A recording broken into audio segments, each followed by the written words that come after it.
Hello everyone, I'm Milton Machuca-Gálvez, SPLACS Librarian at KU Libraries, the University of Kansas.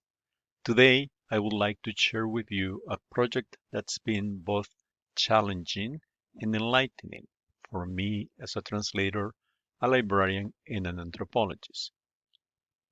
Let me preface this presentation by offering some initial ideas about what translation is.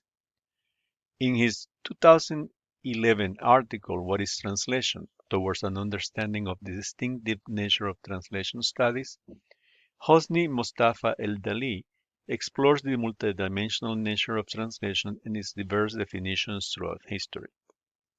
Translation has been described in various ways, each reflecting the theoretical framework of the scholar proposing it.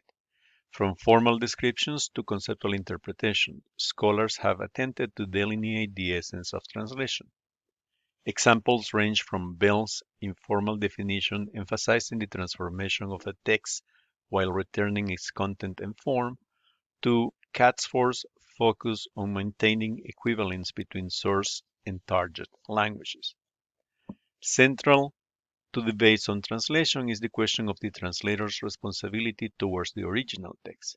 Scholars have grappled with issues of faithfulness, accuracy, and the balance between free and literal translation paradigms.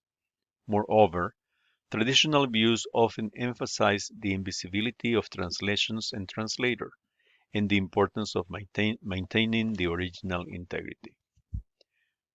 Hosni Mostafa El-Dali also explores the diverse perspectives of translation, from viewing it as a process or a product to incorporating various forms of communication such as audiovisual translations and machine translation.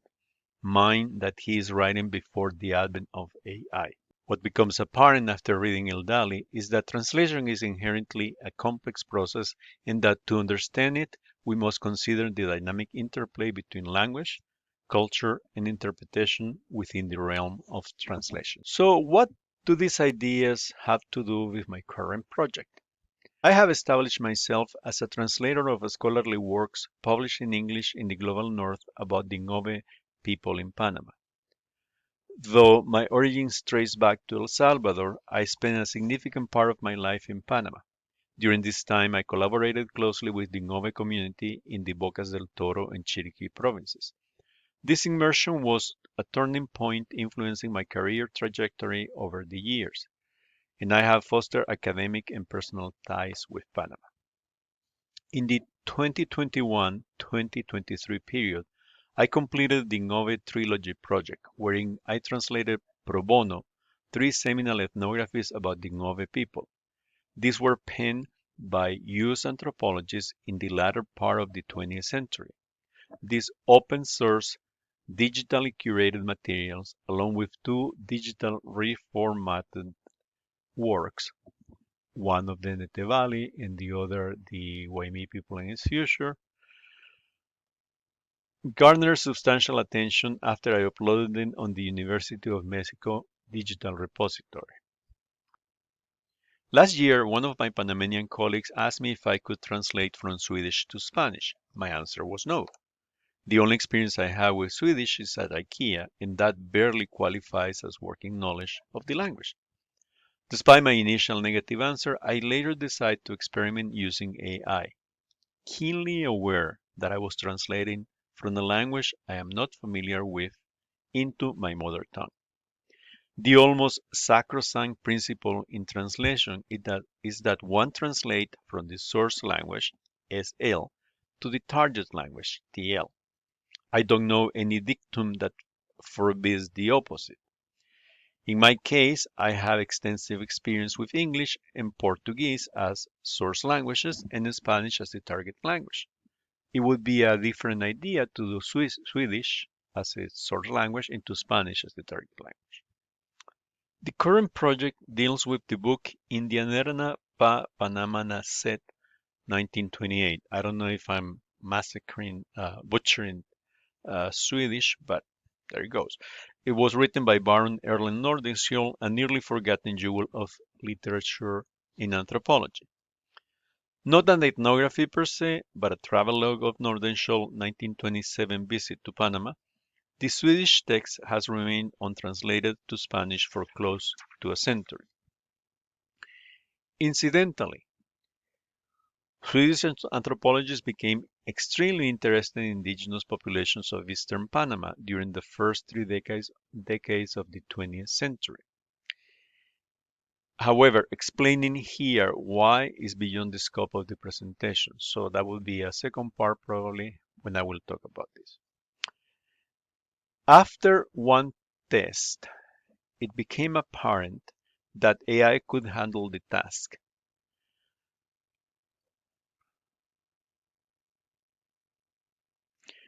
Thus, I found myself faced with the task of translating this historical work into Spanish.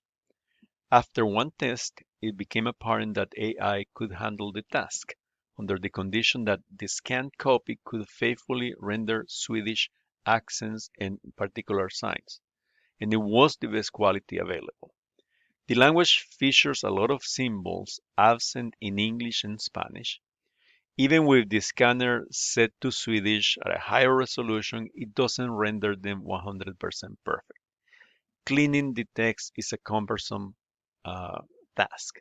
I think I have improved it, but in the beginning it took me almost 4 hours to prepare the text, just to prepare it, not to translate it. Once the text is clean, the translation is the easiest part. However, while AI tools provide efficiency, they also pose risks of mistranslation and misinterpretation, as illustrated in this example. Donderscholl visited Panama with his wife, his son, and a professional colleague and friend, a linguist. The AI translation, however, translated as if the wife did not exist and the professional colleague was his partner. And I'm not talking about business partner, but romantic partner. It was baffling initially. I couldn't make sense of that because nowhere in the literature that the sexual orientation of the baron has been mentioned. A close look to the text and reading and using a dictionary help to clean the baron's reputation. It was clearly a mistake that AI made. Because of the order, I don't know, but it had created that paradox. Traditionally, translation has been a laborious process requiring extensive reference materials and linguistic expertise. The internet has improved that situation. However, with the advent of the internet and now AI-powered translation tools, the landscape is changing rapidly. One more thing, to ensure accuracy and maintain scholarly integrity, I enlisted the help of colleagues who are native Spanish speakers to review the translated text. This collaborative approach allowed for thorough quality control and highlighted the importance of human oversight in the translation process. As we ponder the future of translation, it's clear that AI technology will continue to evolve and improve.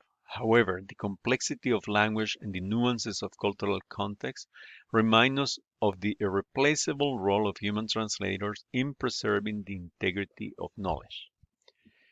Yes, you can do provisional translation when you are ordering a cappuccino in Italy or you are in I don't know, Korea and I'm trying to eat. But when it comes to more sophisticated text like academic text, I think it will take a while to AI to catch up.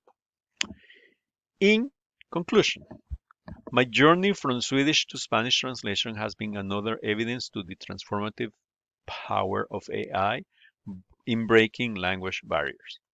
While challenges remain, the potential for increased accessibility to literature and historical text is immense.